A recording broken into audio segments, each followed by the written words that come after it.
Every child has a story.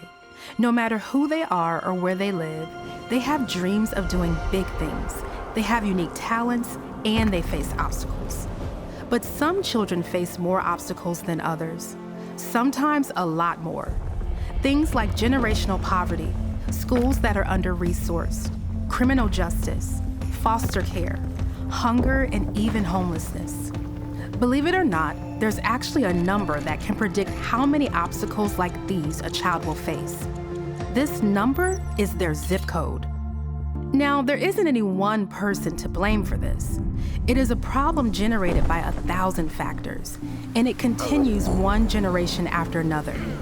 This problem can seem overwhelming and too complicated to solve, but it isn't.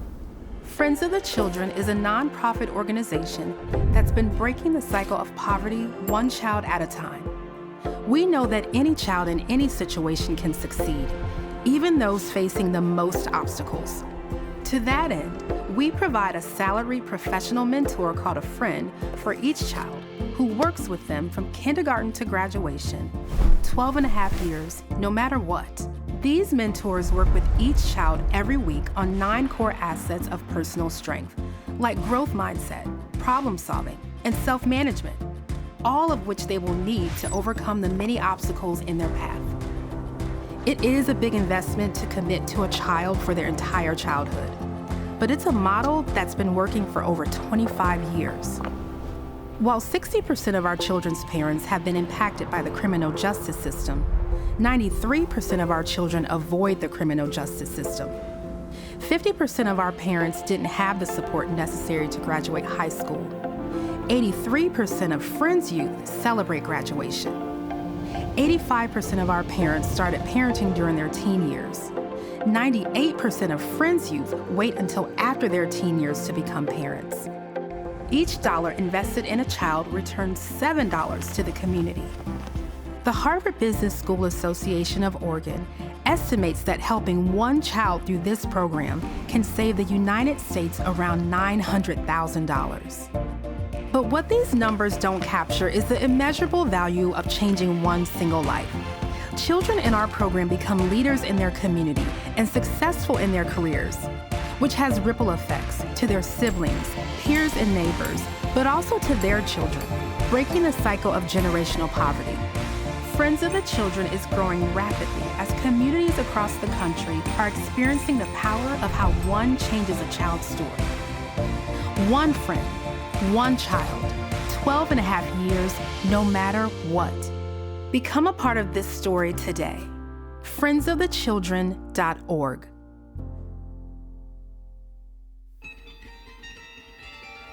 Good evening. Welcome to our second behind-the-scenes event here in 2021. I'm Abhi Talwalkar, co-founder and board chair of Friends of the Children. I'm here with Michael Rugen, who is also my co-founder, and he is the executive director of Friends of the Children of this chapter. Welcome to our second annual behind-the-scenes event, where we give our supporters an inside look into the simple yet revolutionary mentoring model we use here at Friends of the Children. We think you'll learn a lot tonight, and we promise to finish as quickly as we can. Then you can go off and enjoy the rest of your evening. Thank you again for joining. Michael? Thank you, Abhi.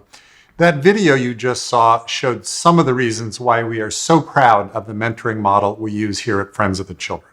First, we don't wait for a parent to come and ask us to mentor their child. We proactively go out into the community and identify and enroll the children who face the biggest barriers in life. Second, we don't use volunteer mentors. Our mentors are fully trained, salaried professionals, each of whose full-time job is to mentor 8 children. Third, we don't mentor a child for just a year or two. We commit to walk beside each child in our program from kindergarten through high school graduation, as we say, 12 and a half years, no matter what. Fourth, the Friends of the Children model has a track record of success. As you saw at the end of the video, Friends graduates have been overcoming systematic barriers for over 30 years, going on to live satisfying and productive lives. There's another aspect of our model that is particularly powerful, and it's really what motivated me to become involved in this organization. You see, I was trained as an engineer, and I'm a former CEO of a public Silicon Valley company, so I value data-driven, systematic approaches to tackling big issues. And here at Friends of the Children, we're committed to tackling a very big issue, and that's helping children and families overcome the huge barriers created by centuries of inequity. And we do that by using precisely the type of data-driven, systematic approach that I value so highly. That's right, Abhi. If our guests saw one of our mentors out on an outing with a child, it might look like they were just playing ball in the park or working on an art project. But I can assure you there is always a lot more than that going on. Our mentors are also working intentionally during every outing with a child to teach and model what we call our 9 core assets. These are the essential building blocks that are recognized by child development experts as necessary for healthy social and emotional development. Here are our 9 core assets: growth mindset, belonging, hope, problem solving, perseverance and grit, self-management, self-determination, find your spark, and positive relationship building. Each of our mentors works with their supervisor to devise an individualized plan for each child. We call it a roadmap, which describes how the mentor plans to go about teaching those core assets and sets intermediate outcomes for that child to reach. The mentor then tracks the child's progress in reaching those goals and adjusts his or her roadmap periodically. Tonight, you're going to meet one of our mentors, Malik, and you will see how Malik works intentionally using our program model with one of his mentees, Latrell. You'll hear our Director of Programs, Frederic, talk about Latrell, his strengths, his challenges, and his roadmap goals. You'll see Malik and Latrell going on an outing. And finally, you'll hear from Latrell's mother, Tamasha, about how much it has meant for her son to be enrolled in our program for 2.5 years. We started serving children here in SF 4 years ago, and I still come away impressed after every interaction I have with mentors like Malik. I think you will too. And remember, this is Malik's full-time job. He mentors 7 other children in addition to Latrell. We also have 14 other mentors on our payroll, serving 110 children, and our strategic plan calls for us to serve 400. But we can't do any of that without the generous support of donors and partners like you. So, if you've already given to support the incredible work that Malik and our other mentors are doing, Abhi and I thank you from the bottom of our hearts. And if you haven't given recently, or if you're moved by what you see tonight to give more, please go to our website and click on Donate to make a year-end contribution. Our website is on your screen right now. That's friendsfbayarea.org. And now, please meet our Director of Programs, Frederic. I worked in various nonprofits throughout the years, from New York to San Francisco. And what I kept seeing was how families would come in and out, as staff would come in and out.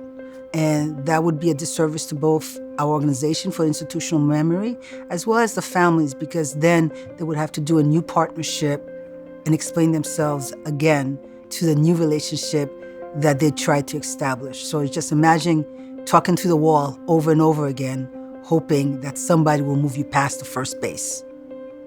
And I've been around where I would see a child at 10 years old, and then they would disappear from my program, and I wouldn't see them until they graduated high school.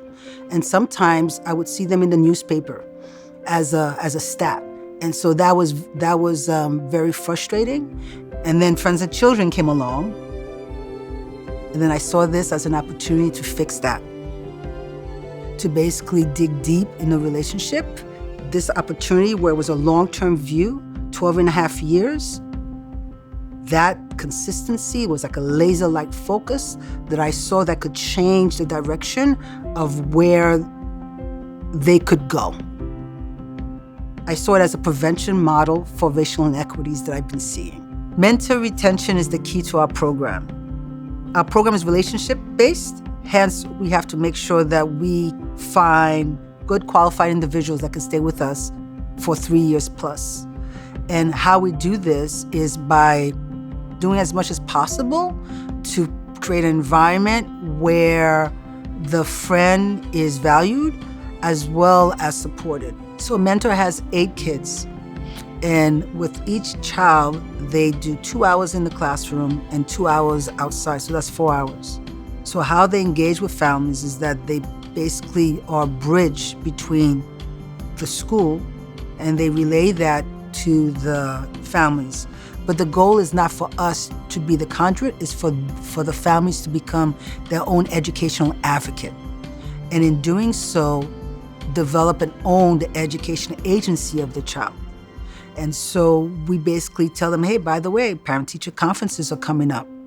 Have you spoken to your teacher about your IEP plan? Have you adjusted your schedule to be able to come?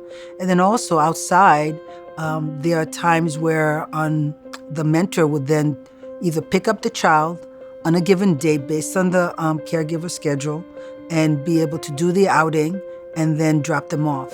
And even during those conversations, we're like, hey, Johnny had a bad day today. Just want to let you know that. And the caregiver, the parent, will also say, hey, this is what's happening in the house. Did you see anything? My child is having some anger issues. Can you kind of see what's happening? And so that dialogue and that partnership is what they work on. So our mentors help families access the public safety support systems, as well as walk them through what is best for them. Because sometimes what we think is best for them is not what they think is best for them.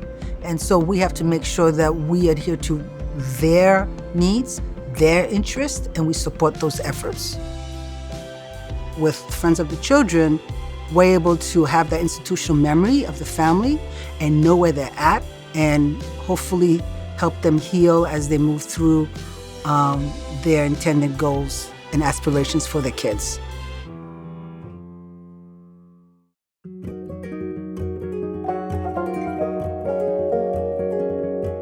I personally didn't have a father in my life, but I was fortunate to have a lot of men in my life that I looked up to, that kept me out of trouble. I really want to be a part of that in supporting these youth. When I was younger, I had mentors. I know that excitement, I know that look in the eye when you know an adult is coming specifically to take me out and to hang out and spend time with me. That one-on-one attention is very important. When I think of what a mentor needs to be is someone who not only have experience, but have the education. I personally come from the experience. I have a very high ACEs score myself. Going through a lot of what I've been through and a lot of challenges, I think it's important to come back and support the community and work with the youth that we provide services to. And I can empathize with the conversations that we have because I can recall some of the experiences I had. Friends of the Children provides a lot of training and a lot of opportunities for especially older men like myself to return back and get the education, so I can combine the education along with the passion to be of great support to the youth. Sometimes you can come in as an older person thinking you have the answers, and when I started learning to work and understanding roadmap planning and intermediate outcomes, I'm a world removed, but I'm supported with a good team of individuals that have been coaching and supporting me from the day I started, so I feel very confident in doing the work.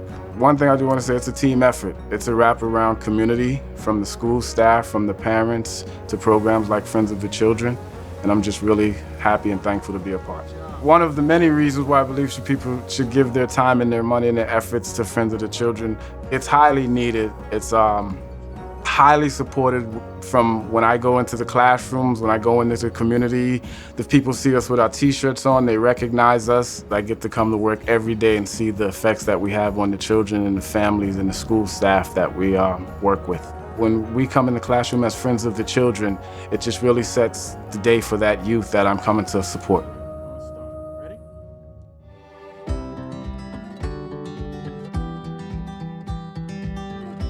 So one of the families that were referred to us was the Cosby families. There's the mom, Tamasha, and they're the twins. One of them is Latrell. When I met with the caregiver, what is wonderful is that the parents always want what's best for the kids. And her eyes lit up when she processed the fact that there will be somebody with her kids, Latrell specifically, until they graduate high school. Whether or not they stayed at the school, we will also follow them. So once Tamasha, Latrell's mom, signed on to the program with her twins, we were able to pair them with an amazing mentor. So when Latrell first started in the program, He was very quiet. He didn't say much. And it took simple conversations or just activities such as just doing a peanut butter and jelly sandwich, watching a movie, until there was a comfort that he could just be himself. And now he just won't stop talking. And it's one of and also appreciating his physical humor. He's a physical comedian, but in the classroom, that's just not the place to do it, so, right? But not everybody can sit still for that length of time. So the mentor will push into the classroom and help with the transitions between recess and lunch. Because when you're there for that long, it wears on a kid. And so basically reminding him that, hey, you can step outside and talking to the teacher and understanding where the child is at. That Latrell has gotten to a point of understanding what the classroom is. He's also very confident in where he knows what his reading levels are.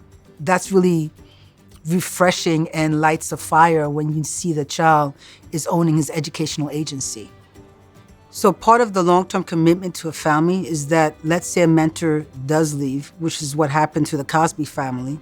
When we were notified that the mentor was going on to graduate school, we basically had them do a transition plan, which they basically wrote down all the little things about what the child likes and what's their favorite color, what their favorite outings were. We spoke to the caregiver and basically explained this is going to be a warm handoff. And in doing so, we were able to hire a new mentor who was basically able to just step into it, knowing what the triggers of the child was, knowing what the routines of when the outings work best with the family. And currently Malik is their mentor. And what we have found that even with the transition from one mentor to the other, you can see the growth in Latrell and how he's breaking out of his shell.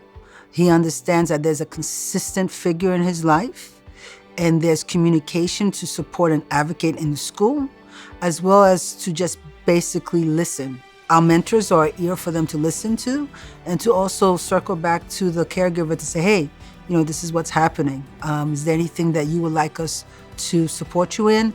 So we're very fortunate to have Malik as a mentor, and this passion and how this program resonates with him, and that's what he wants to do. And that's the beautiful part about it, because you can see his thoughtfulness and his diligence in the relationship, and knowing that it was going to take time for Latrell to basically connect and buy his trust.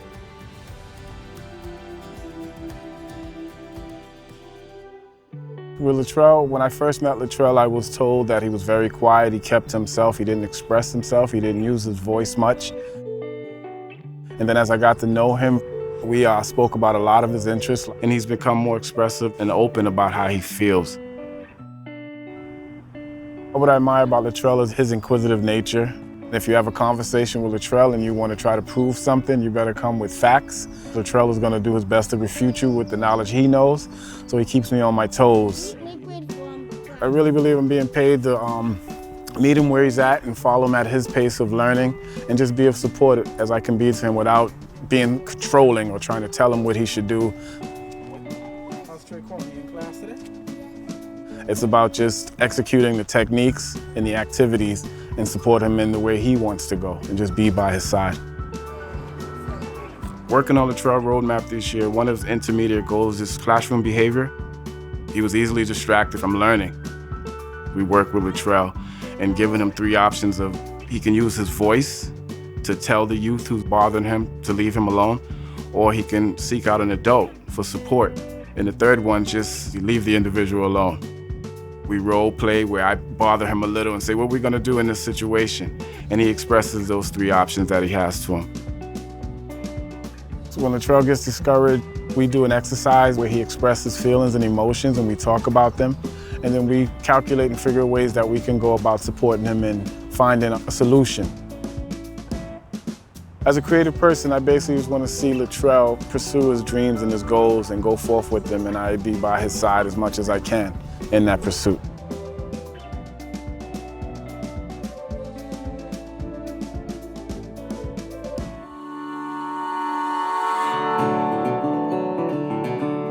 Hey, Tamasha, I want to thank you for taking the time to speak with us. I know myself and Friends of the Children really appreciate it. And I just want to ask you some questions to get a better idea and understanding of Latrell. All right. I would love to. Cool. Normally we start off with a nice icebreaker at staff meeting, so I want to start off my first question in an icebreaker type form. And I just want to know what makes you laugh from Latrell? What about Latrell that makes you laugh? What makes me laugh is his goofy personality. He always come in the house dancing little goofy dances. He always singing songs, make-up songs and stuff. I mean, even a somber situation, he tries to make you smile and feel better. So, you know, he's a bright kid. I love him. He's so smart. How would you describe Latrell, Tamasha? Sometimes he acts really quiet, but then sometimes he's very hyper and active and he wants to get into everything, but then sometimes he just wants to be to himself. Like he went through a stage where he was like acting out a little, and thanks to you guys, you know, thanks to you especially for helping me with him. He had a different attitude, a different personality, but I've seen him grow out of that more now that you guys are being a part of his life. Do you feel he's getting more comfortable with the relationships? Yes, he's kind of able to just speak up more, like instead of just getting angry and want to attack and just raw. Since we talked to him, he just told me you got to use your mouth, and you know, I think he's got more outspoken about his feelings. What makes you proud of Latrell? What makes me proud of Latrell is that he is so dedicated to being a good person. He don't like nothing like negative stuff around him, and he'll be like, no, stop, you know, don't do that. He does use his voice. He makes me proud because he's eager to learn new things. He loves to learn. He'll learn stuff and then he'll be like, look what I can do. And it makes me proud that he wants to do it. And I don't have to be like, Latrell, go do this, go do that. He liked to play his video games and I didn't want to take that away from him. So we found the learning games with the math and the reading and Prodigy. yeah, and so now he really enjoys doing that. So like I said, he can experiment, he can go from one thing to another. I know I've been working with Latrell for about 1.5 years now, and has he given you insight, like what does he appreciate about our relationship or appreciate about me working with him or growing with him? Has he said anything? I think Latrell appreciates you so much for just showing up and being there and being on time. When you say you're gonna do something, you do it. And he looks up to you so much. And he always excited to go somewhere with you and be with you, even if it's just talking on the phone. Remember during the COVID thing when we couldn't communicate and stuff, he would just be like, oh, I wanna call my mentor, you know what I'm saying? Or you'll just call and be like, hi, I'm checking in. So that was just great. He loves you, he really do, and he appreciates everything. Even from teaching him how to ride his bike to, you know, just problem. Being there for him. That's what he really, How have you seen Latrell grow since I've started working with him? He has many changes since he's been in the program. He was going through a little bit of separation for a moment. We had some losses, and so he was very angry and spazzing out, and you know, he didn't know how to express himself and tell me what his inner feelings was, and he didn't want to talk to me. He was used to having his dad to talk to, and since he didn't have that anymore, he just would just be very angry and mad, and didn't want to he didn't want to learn. He knew I know he's smart and I know he can do it, but he wasn't like, you know, putting initiative to it. He wasn't acting like he would just be like he didn't want to do it. Since he's been in the program, his attitude has changed drastically a lot. Thank you for having talks with him. Thank you for just showing him like, okay, this is how you express yourself. You don't have to always be angry about things. I think he have a better repertoire with talking to a guy than he would to me, because he'll just be like, oh, my mom's just saying that because she's my mom, you know? No, totally. That unconditional.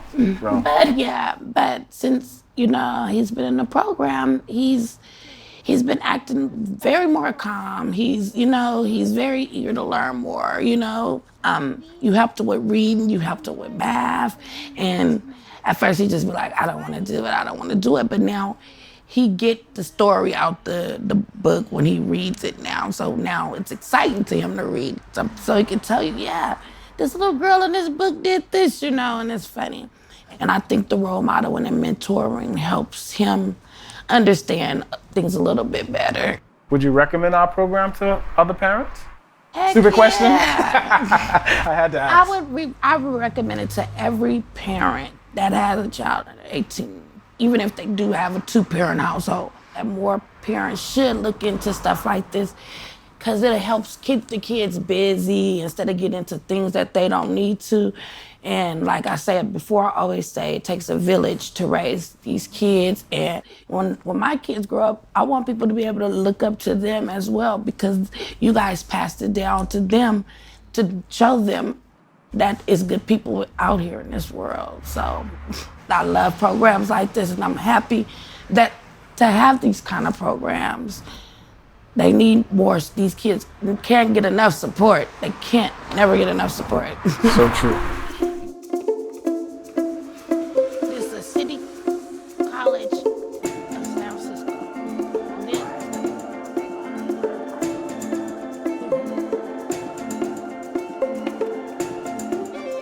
Then that's the famous part.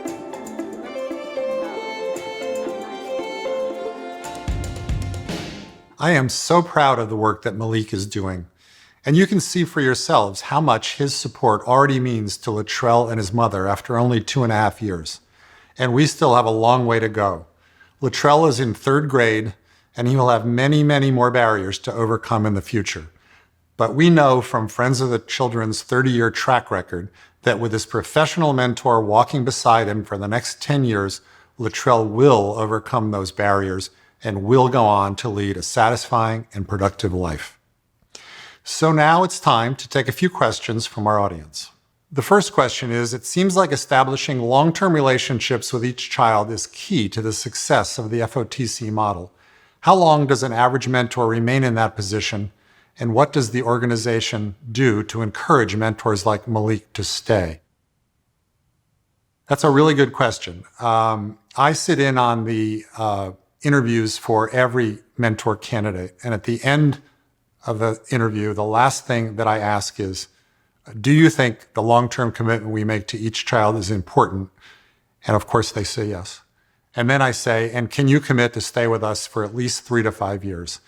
And they all say yes. And if they don't say yes without reservation, they don't go any further. We've only been open for 4 years serving children.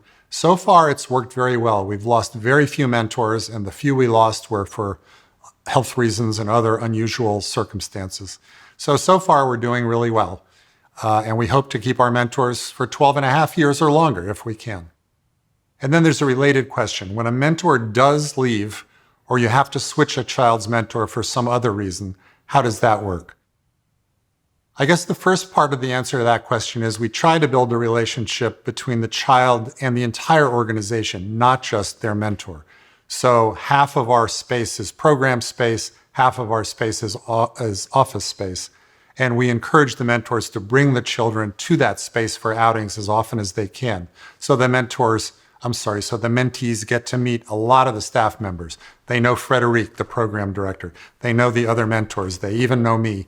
And that way we're building a relationship with Friends of the Children, not just with Malik or an individual mentor. So when somebody does leave, that makes the relationships a lot stronger and a lot more continuous. And in the few instances where we have had to switch mentors, it's gone very well. We're very intentional. The departing mentor generally spends time with the new mentors, so they all get to know each other. In fact, Latrell had a different mentor before Malik, but they worked very hard on the transition when that mentor had to leave for health reasons. And as you can see, the relationship between Latrell and Malik developed pretty quickly and pretty strongly. The next question comes from Stephanie in our audience, and she asks, you say that you go out and systematically select the children who face the biggest barriers. How do you go about doing that? We actually spend 6 weeks every spring in the kindergarten classes of our 4 partner schools, all of which are located in and around Bayview Hunters Point. And our mentors spend 6 weeks observing the children, learning as much as they can about their home lives. And then at the end of that process, we fill out a very complex risk factor and protective factor matrix. And every child ends up with a numerical score based on that matrix. And we go out and we recruit the children who score the highest, which actually means the children who face the biggest barriers. Next question is, what does Friends of the Children do to support caregivers like Tamasha? Well, that's a really good question. Our long-term relationship with children and families puts us in a really interesting position because over the 12 and a half years together, we develop a great bond, not just with the child, but with the family. And that puts us in a position to be there when issues arise for the caregivers. We can't be all things to all caregivers, but we can be in a position to help them figure out who they should talk to when they have an issue. So we have intentionally built an ecosystem of partners in the Bayview and throughout San Francisco who can help our caregivers in different ways. And when issues arise, we make the connection between the caregiver and the appropriate agency or organization. This has become particularly important during COVID when our caregivers and families were so isolated. For example, we did a survey asking caregivers during COVID, what is your biggest concern? And by far, the primary concern that they expressed was food insecurity. So we established a relationship with the Noe Valley Farmers Market, and we now make individual donations of the freshest produce to our families every week. That was not only good to address their food insecurity issues, it also helped to cement our relationship with them and show our caregivers that even during a pandemic, we mean it when we say we're going to stay with them no matter what. In fact, we've decided to extend that really successful food program and make it a permanent part of our program.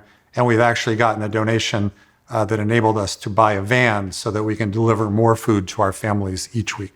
We want to keep to that schedule we promised you, so that's all the time we have for questions. Abhi and I would like to thank Latrell and Tamasha for sharing their story with us tonight, and we'd like to thank Malik and Frederic for the incredible work you're doing with Latrell and all of the other children in our program. And we want to thank all of you for taking the time out of your busy schedules to be with us tonight. We hope you enjoyed this inside look into how our unique model works and why it's so successful. As you saw tonight, we invest a lot in Latrell, as well as other children like him, and we do it because we know they're worth it. We have committed to serve every one of the 110 children in our program from kindergarten through high school graduation, and we're committed to scaling our program to serve 400 children. But we can't do any of that without the support of generous donors like you. So thank you once again to all of you who are already supporting our children. And if you were moved tonight to donate for the first time or to give more, please go to our website. The address is on the screen right now. That's friendsfbayarea.org, and click on the donate button. Thank you and good night. Good night, everybody.